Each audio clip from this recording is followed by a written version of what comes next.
Here's the truth. We live in a world that celebrates the seen. Your image, success, money, abs. But the real truth is, strength is built with the unseen. In the quiet moments when nobody's watching, in the way that you love your family, and the faith that you live out, not just talk about. Fitness is the vehicle, but purpose is the destination.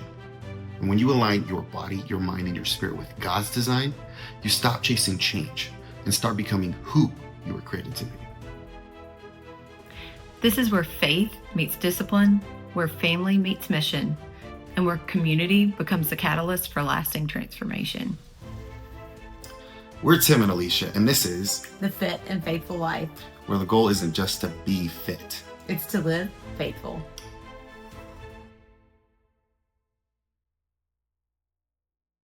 Try to get I think we're live. All right, welcome to another episode of A Fit and Faithful Life. Today, Alicia and myself are going to be covering a really pertinent topic. Biggest mistakes couples make when they're trying to diet together, to get in shape together. Mm-hmm. Spring is here officially, which means bikini season is around the corner. And there's so many people that are trying to lose fat, tone up, get in really good shape over the summer. So we want to cover what are the most common mistakes couples make, specifically when they're trying to do this together. Yeah. And so hopefully you guys can glean some information from this and apply it to your life. This is what we do professionally at Fit Couple Coaching. So if you do have specific questions that we don't answer on this video, comment down below or go to our website at fitcoupleu.com and we'll have that conversation. But before we jump in too much, I have a very fun game for us to play. I alluded to this for those people that are out there. This game is called Finish My Sentence. Okay. So I have 5 questions or 5 sentences, 5 that I will read to you, that you will finish as if you're me, and 5 that you'll read to me that I'll finish as if I'm you. So this is meant to be funny. This is not the learning part of the episode by any means. So I'll start off. It usually is everybody's favorite. And people will get the idea of the game as we get into it, because it's not a complicated game. This is definitely not for the mathletes here. All right. So number 1, Tim's toxic trait is. You had to start me with that one. It's number 1 on my list. I know, but I'm just seeing the list. Tim's toxic trait is that he's really good about programming everything for everybody else, but he can get hyper focused on his own journey, especially when it comes to nutrition, and really beat himself up when he should have a cookie or an off-plan meal or whatever. I've really helped him from a mental standpoint. Yeah, I mean, I don't know. I didn't have much time to think about it. No, I like it. That was actually way nicer than I thought it was going to be. So we'll switch gears. I'll have you go, I go. Okay. Situation. So Alicia gets annoyed when I am awake. No, that's not the case. I'm just kidding. There's a lot of things that I ruffle your feathers every once in a while. So Alicia gets annoyed when my music's too loud in the car. Alicia gets annoyed when I rip my fingernails off with my teeth rather than using the clippers. Alicia gets annoyed when I don't wash my hands after handling raw meat. That's true. Alicia gets annoyed when I give Rue all the cuddles and I pet her and I give her booty scratches and another dog appears on the ground because she's shedding. I can keep going. There's a lot of things. Okay, so number 2 for you. You get to read it. The one thing Tim does that makes absolutely no sense to me is biting fingernails off when you have fingernail clippers. I don't see the point of that. God You're gave the us only perfect. Human I know. Well, here's the actual. Just so you guys don't think I'm a sociopath or a freakazoid. So when you use the nail clippers, it makes them really smooth, right? And one of my favorite things in the world is to scratch. Like, I'm always itchy. And if you use your teeth, you get like these nice little jagged edges, so it gets a real good scratch. I don't want no polished, manicured, freaking smooth fingernails. I want to be able to draw blood. Which is freakazoidish. Also, from a woman's standpoint, like, I don't like things like catching my, like, that would, like, tear my nice blouses and stuff I don't have all any the time. nice blouses that I wear. That's true. Okay, anyway. Alicia says she's fine, but what she really means is... What is that? Freaked out, insecure, neurotic, and... What's the E? Exhausted. I've never heard that. It's an acronym, fine. Well, I see that now, but I've never heard that before. Just like in Star Wars, is a trap. Mm-hmm. Admiral Akbar said, is a trap. Fine does not mean fine. Fine means you need to listen to me and ask more questions, is what fine means. Yes, that's probably really accurate. Don't jump usually don't say jump to that, conclusions. Though. No, she will say, I'm not fine. And that's like, cool, we need to sit down. That's like a red flag. This is like... big red flag. All right. If Tim says, trust me, I already know. I already know he's going to ask me to do something that...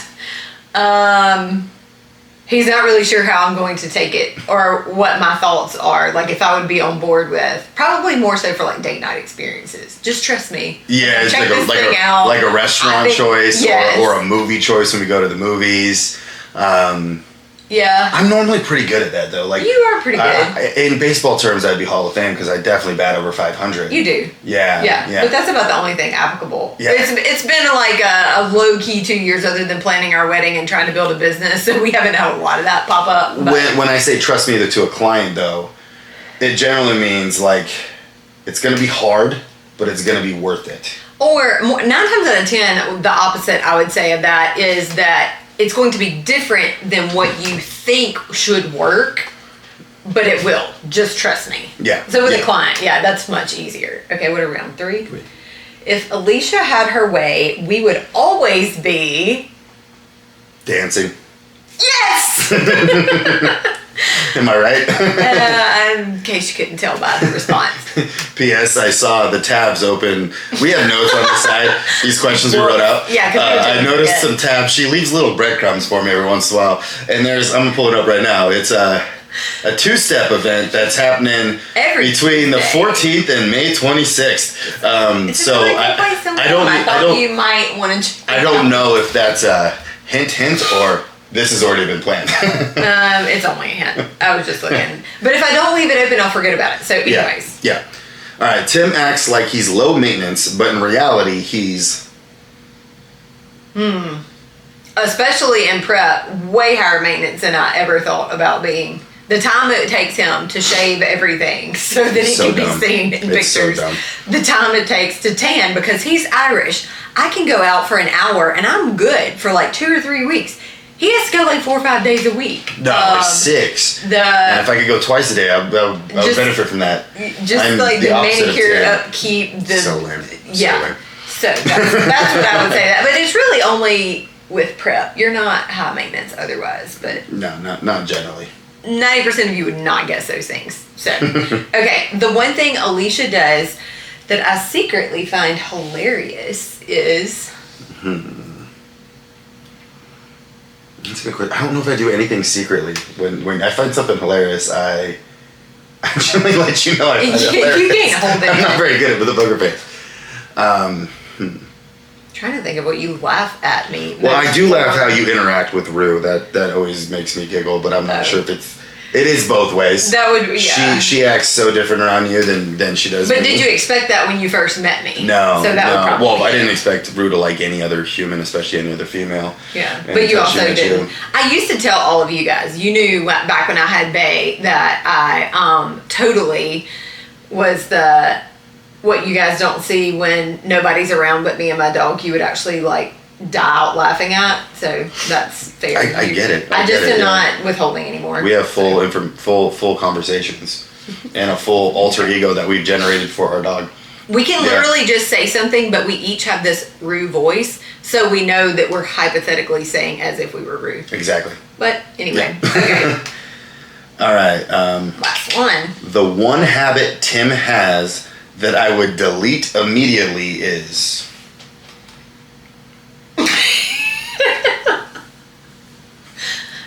I'm going to have to go with the touching the raw meat and food prep and then touching all the other things before you wash your hands. I've changed that, by the way. That will be the number one. You are a lot better. I will definitely give you that. You have gotten a lot better. Thank It's you. not bad habit. Not bad habit to delete. No, it's not. Okay. Alicia's version of just a quick stop. Oh my gosh. Actually means I don't even want to hear this. So what would you say? We're just gonna stop real quick at Buc-ee's. Well, you know you can't stop at Buc-ee's for less than like 20 minutes. That's bathroom, a drink, and checkout. Maybe gas, and always gas. Always gas. Yeah. Or we're gonna stop in Fredericksburg real quick. I want to look at this purse. Well, you didn't. 3 hours you were taking. later. It was not 3 hours, but you were taking a nap. I was so sick. I He was did like not vomiting feel- all morning. You were not vomiting, but he did not feel I good. was so sick. We were supposed to spend the day in Fredericksburg, and I had something to take back. So while he was sleeping anyway, I was like, well, I'll take a little bit of, like, I did take about an hour and 15 But you said minutes. quick stop. Yeah. Maybe it felt like 3 hours It probably because felt it was longer 6 because hours. you didn't feel good. Yeah. That's fair. Okay. But that honestly, for the people, how often does that happen? I'm usually much quicker when I go in by myself. Yeah, you're places. raking it really hard because I'm not gonna blast you on the internet.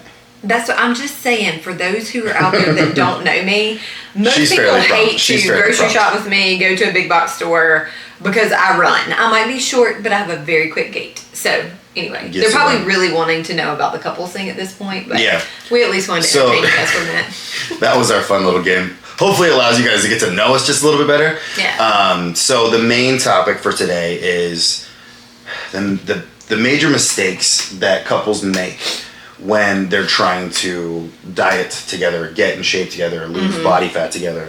So this is obviously like a very endless, I shouldn't say endless topic, but it's a very deep There's topic. a lot of things we could talk We can about make with separate this. videos on every single topic that we're going to bring up tonight. But to keep it, for brevity's sake, to keep it short and sweet, you prepared 3, I have 3. So I'm going to give you the floor first. Let's start with the first thing that you see. And mind you, we've been working with couples for, personally, it's been Life. 15 years for me. Yeah. You're, closer to 10. So a long time, worked with a lot of couples, and there are some common threads and mistakes that couples make. So what's the first big mistake that you see? The biggest thing for me that comes to mind is like communication, like communicating the goals and specifically like what you're doing. It's just a, hey, we're going to do better type of thing. And without a roadmap, people are not likely to succeed, even if they are couples like doing it at the same time. So I think being real clear on that. And the other side of that, especially when a couple scenario is involved, is, the other one may not knowingly do things that kind of sabotage what you're trying to like work towards, right? Give an example. So an example, just say that you're doing a carnivore diet or a keto diet, just something very specific, and they pick up dinner on the way home and it doesn't align with whatever you're like trying to do. You just told him you were going to try to eat better. And then, you don't want to eat what he brings home, or it doesn't fit with your plan, and then you just end up eating it anyway because whatever, and then like you just always are making these concessions. So Yeah, I I think just it'll- feel like the communication and then being very specific. I think that solves a big problem because even like we're trying to eat healthy. It's too vague. So vague, and quite frankly, when someone comes to me and they're like, "I already eat really healthy," I'm like, "Okay," my eyebrows raise, and I'm like, "What's healthy?" What you might describe as healthy might not be healthy to another person. You might be, hey, avocados are healthy, but if you eat 10 of them a I was day, gonna say like the thing might be, but the portion size may not. yeah. So A lot. there's a lot more to go into it. So like being very clear on your goals, I think, is absolutely huge. Which kind of leads into the I would say like the primary problem that I see when couples start is they don't have a clear plan. Period. So it's like we're just together. We're gonna get in shape. But like, what does that actually entail? Like, do I have a structured nutrition plan? Do I have a plan to train, to exercise? Like, what is my actual plan? And when I look at my plan and then I look at my real life, do they fit? Right? So if you're like, I'm going to train, and this is something, especially with like the 75 hard, like that thing like pops off every year. It's like, we're going to do 75 hard and we're going to train twice a day for 75 days straight. But you're like, crap, this is taxing. season. Like, I can't be doing that. Yeah. Like, I've got 12-hour work days, and I do not have time to get to the gym 2 times a day or train in the morning outside because I don't want to meet outside and want to meet in the gym. Like, it just doesn't match up. So the first time you run into, like, resistance, it's either 100% or nothing. Mm-hmm. Now, if you have a plan that is like, okay, realistically, babe, we're talking about getting in shape together. Let's look at our week. Okay, I can make it to the gym 4 times a week. How many times can you make it a week? And guess what? They don't have to be the same. Right. Like it is literally we have a similar goal, but the plans don't have to be the exact same because we have different needs and different structures in our lifestyle. Mm-hmm. So if she's like, you know what? If she's a stay-at-home mom and you guys got a home gym or like we got an apartment complex gym right here, like, hey, I can work out 6 days a week. I can go do cardio also and still get all of my stuff done. But if I'm clocking in a 60-hour week job, I might train 4 days a week. Mm-hmm. And have to do that at a gym, you know, on the way home. Like it might just be the way that it is. So like I think that's the main thing is not having an actual plan in place that you can follow and actually adjust to make sure that it's, you know, working. And actually like know if you're actually making progress on the plan. Yeah. Yeah.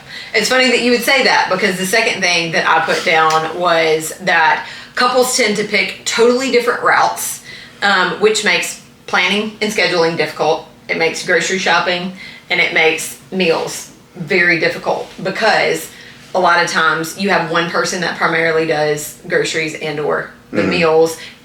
What you didn't cover in that we deal with a lot with our clients is then those that have kids so that you have to plan around schedules because most of the time, unless they're teenagers and then you may or may not want to leave them, but you know, you have to kind of plan around like somebody's at home while somebody's working out and vice versa, but you got to look at work schedules and but when people are choosing totally different things from a grocery and meal standpoint, you have that much less time together, right? And it's harder to like learn because you're kind of in isolation doing things. No, a lot of times when we coach couples, they might have slightly different amounts of things that they can do, but one reason we focus on that is to cut out the decision fatigue, to make grocery shopping easier, to make bulk, you know, prep easier for them, whatever fits better for their schedule. We talked to a client this morning about that, who they were trying to do it once a week, but sometimes that takes like a really long time. It's easier for us. It's best to taste. You know, right? Yeah. We like to do it, you know,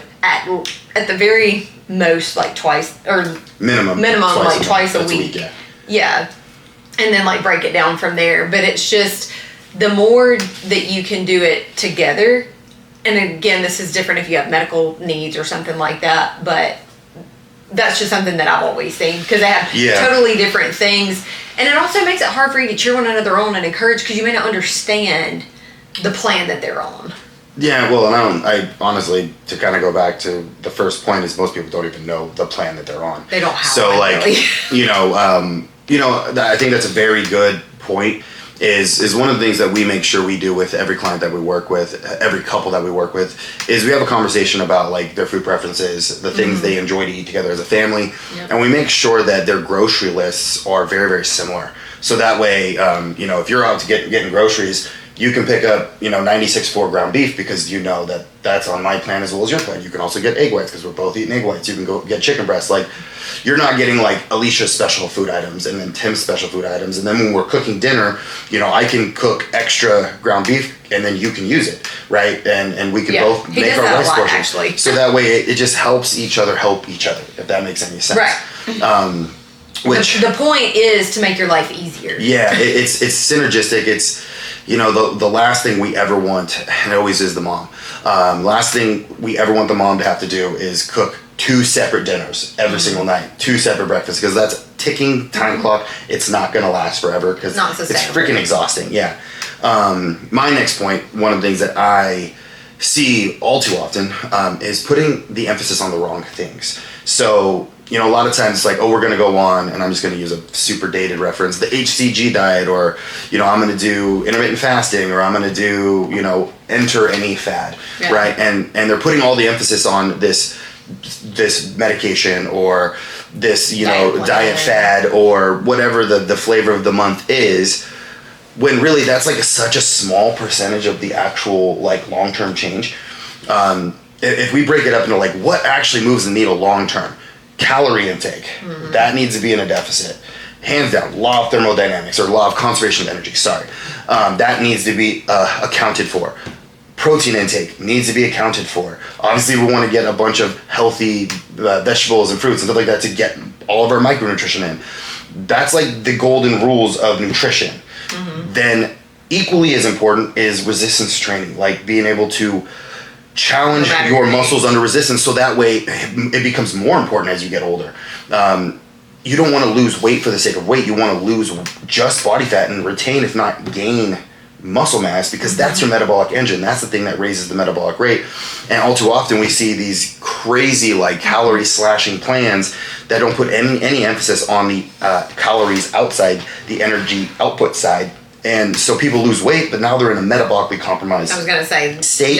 So when they're done doing this crazy ass diet, which it never lasts long, because the HCG diet, friends, I'm just using this as an example because it was one of the most crazy. It was like 500 calories. Yeah, no crap, you're not going to be able to follow that for very long. You're just going to starve to death. So people will do that. They'll lose 25, 30 pounds relatively fast, but then the moment they go back to... ravenous. When they go back and eat food. Even if they just go back to eating the normal way, like they don't overdo it, their metabolic rate is so inhibited that they put on way more than the 20, 25 pounds of weight that they lost because their metabolism is so freaking slow.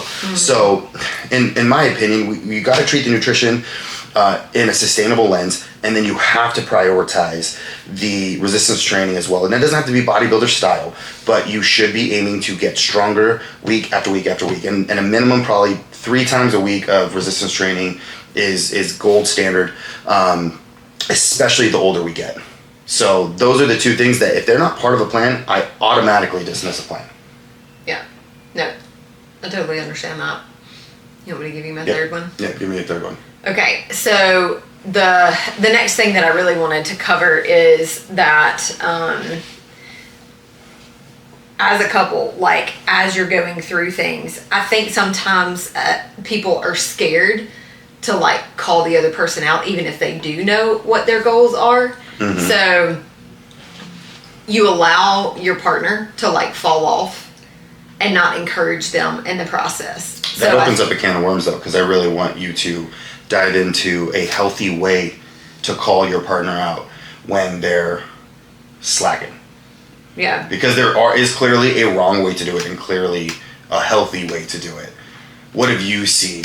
It's not necessarily something that you have to do with me, but like, what is something that you would recommend to the listeners? Like, hey, I keep trying, but homeboy over here just likes to keep eating Skittles. Like, what's a way that they go about that? Yeah, so I'll like cover some from a nutrition standpoint and like workout. Workout was the first one that came to mind. Is you know that they might have even taken their gym bag with them to work out after, and they're home a little early. And you say, oh, I didn't expect you to come home or be home already. I thought you were going to the gym. And they're like, oh, I didn't feel like it. The next thing is you don't want to hate on them. Dig into like what their day was like, whatever, but help them come up with, okay, so you said you were going to work out 3 days this week or 4 days, whatever that is, because you need to put those acre points in the week. Put it on your schedule like it's a DMV appointment, because you would not miss those things, because those are a nightmare to reschedule. But, you know, as a supportive spouse, it's that, oh, like, A, they really listened, B, they really do care, and C, she's not going to let me fail at this. Like, she's going to be on me. And you need to do that from the first week that you start something. And then from a nutrition standpoint, you know, kind of depends if it's in the moment, if it's they came home from XYZ hanging out with the guys or like whatever, and say, you know, oh, well, I had a burger and beer, or, you know, you go out to order something and maybe it's like date night, like we go out for, and, you know, he says something that's like completely off of the plan that he's on, or it's like 2,000 calories in one meal or something crazy like that. You know, you can lovingly, you know, be like, hey, just, you know, want to double check with you, like, what was your reason for us, like, doing this, like, healthy thing? I mean, that's a good point. I get that you probably have a taste for that, and if that's the case, maybe let's take half of that home, or let's, you know, XYZ, where else are you going to cut these calories in your week to allot for that? But try to, I guess, any way you can, be a part of the solution. Don't be nagging at them. But, I mean, what would you say? Well, I think the dynamic is totally different when you're coming from a female to a male versus a male to a female. And every person's a little bit different. So, as a general rule, I believe it was Joey Barton that said, women are a little bit more like styrofoam cups. You gotta be a little more careful with them. Men are a little bit more like canteens. You can drop them, you can kick them, they're gonna be all right. I thought you were gonna go the other one. So deal with facts, emotion with emotion. That's what I thought you were gonna say. But it's another good one. What you were kind of alluding to during that is you're calling their attention to it, but then you are putting the onus of responsibility back on them, because it's not your job to mother them and to, call them out on sucking, right? Like it's you are just being a loving partner by being like, hey, I see this. Why are we doing this in the first place? Why was this goal important to you? Yeah. Okay, and you know that doing X, Y, and Z is not actually going to help you get to the goal, right? And are you sure that's like what you want to do? We want our actions and our habits to align with our goals. If they don't, we'll never get to our goal. Yeah. So just putting that responsibility back in their court, and then supplying, ideas for solutions. Mm-hmm. I think when it comes to the husband and the wife side, I wouldn't jump on it right away. I think it would be kind of like opposite. Mm-hmm. I would, if I saw it and notice it as a habit, then I'd be like, hey babe, let me talk to you. And I would bring it up and be like, hey, I've noticed this, over the last week or so. Mm-hmm. Like, how we doing? I'd really dig into the emotional, like, how are we doing on that? Like, how are we doing the workout plan? How are you feeling? Like, I would get below the surface level of, calories and workouts and things like that, into like, what's the emotion behind it? Because generally speaking, at least from, coaching so many women, when there's a lot of deviation from the plan, it's almost always underpinned by an emotional issue. Yep.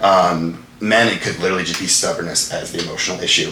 But for women, it could be stress. It could be, stress is generally the number one thing. But there could be sadness. There could be, anger or whatever. And then, hey, let's deal with that issue. If it's stress, like, okay, like, how can I love you through this? Mm-hmm. And what I mean by that is not just say the cute words, but like, if you're stressed, like, how can I step up and help? Like, if you've got a bazillion things going on, and I can just step up and knock the dishes out and maybe start the laundry, and maybe that lightens your load a little bit. That will allow you so much more emotional bandwidth to stick on the plan. So I'm calling out the inconsistency of the nutrition or the training. But the actual point of it is that I'm like, what's going on? Yeah. So that way we can solve what's going on. So this is much easier. Right. And then if it continues, okay, maybe we have the man conversation around, like, that doing X, Y, Z is not going to lead to your goal. Why do we want to accomplish the goal? Which I think is really important to have, but I rarely have to have that conversation with females. It's almost always like, what's going on under the hood? Mm-hmm. What's going on that's causing this side effect or symptom? Yeah. And what was your last one? And my last one, and this is, y'all know that you've done this before, is the plan is not progressive in nature. Just saying you're going on freaking keto does not mean keto is going to take you all the way to your end goal, right? What do I mean by progressive? I think I need to define that. So just like in the gym, if I wanted to, get stronger on my bench, and I could bench 135, and if all I ever did was go in and do 135, I would never get any stronger than 135. I have to up the ante in very slow incremental ways to give my body a stress, so it has to adapt to that stress, and the way it adapts is by getting stronger. Super simple physiology. When it comes to losing body fat, it's very similar. So if we put you on, let's say you start keto, and I'm just using keto because I see this all the time with the low carb zealots. It's low carb, so therefore it's healthy, which is not true. There's still calories and all that stuff, right? You can't eat 20 freaking fat bombs and expect to lose body weight. But you'll start keto, and you'll drop an initial, 15, 20 pounds, right? Because water will come off, inflammation will come off, and you probably will lose a little bit of body fat because less sugar you're not eating as much garbage, because pizza is now out, pasta's out, breads are out, like all the things that you overeat are out, right? But once you get past that initial easy gains, as we'll call it, the progression is, okay, now we actually have to assess how many calories you're currently consuming, and we have two options. We can either bring the calories down a little bit more, or we can raise the output by a little bit more, but we still have to abide by the law of conservation of energy. Calories in versus calories out. It's still a law for a reason. So making sure that, and when I say progressive, That's why we do weekly check-ins with our clients. Yep. That's why we adjust their plan on the way. And I don't know how many times you guys went on a diet and it worked until it didn't. And the reason it didn't work anymore is because your body adapted to that new calorie load and that new output, and you just kept staying. It's like going into the tanning bed. Yeah. And when I first go into the tanning bed and I go for 5 minutes, I will get a little color. Like, I'm not going to get dark because I never get dark, but like, I will get some color. But if I only stay at 5 minutes, I'll never get any darker than that. At some point, I have to increase the stimulus. Go to 7 minutes, go to 9 minutes. Same thing with your diet plan. It has to progress in nature. You have to consistently be bringing those calories down, or output has to go up, or a combination of the two, which is generally what we do. And we have to do that in a very methodical, logical fashion. So that's what I see is we're going to follow this diet plan, but the diet plan is not progressive. It's just a starting plan. Is all it really is. Well, and if you think about it, like everything in life is a cycle. The seasons go in cycles. The Earth's rotation goes in cycles. Like, and even our metabolism. That would you be a can't bonus.